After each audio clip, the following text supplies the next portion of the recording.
Dear viewers, I just want to continue the explanation that I have said in the last video. Luke 15th chapter, 10th verse. లూకా సువార్త 15వ అధ్యాయము 10వ వచనం. ఇక్కడ మనం చూసినట్లయితే అటువలి మారు మనస్సు పొందు ఒక్క పాపి విషయమై దేవుని దూతల ఎదుట సంతోషము కలుగునని మీతో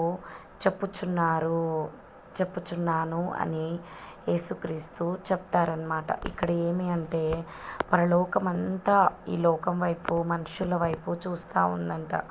ఒక్కరన్నా నా కొరకు ప్రార్థన చేస్తారా, ఒక్కరన్నా నా దగ్గరకు వస్తారా, ఒక్కరన్నా నన్ను హృదయంలోనికి అంగీకరించుకుంటారా. ఆ ఒక్క మనిషి నీవే అయితే నువ్వు ఎప్పుడైతే దేవుణ్ణి అంగీకరించి నీ హృదయంలో దేవుణ్ణి స్వీకరిస్తావో, నీ హృదయంలో బాధ, కన్నీరు, వేదన, డిప్రెషన్ ఏదైతే ఉందో అదంతా దేవుడు తీసివేసి నీకు నెమ్మది, శాంతి, ప్రేమ, సమాధానం ఇవ్వాలని దేవుడు ఆశపడుతున్నాడు.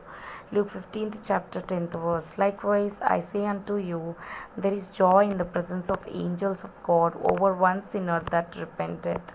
We will see the explanation of the last video, that the God and the angels from the heaven is looking on to this earth and all the human being, that whoever will come to me, whoever will pray, whoever will accept me, whoever will repent, whoever will accept Jesus in their heart, God is telling that God will remove every sorrow, every tear, every pain, every trial that we have in life, and God is going to replace it with love, joy, happiness, enjoyment, the happiness that will not come in this world.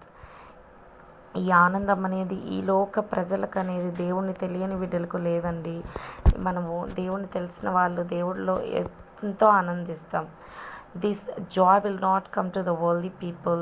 When we come to the Lord, God will give the heavenly peace, happiness to the every human being.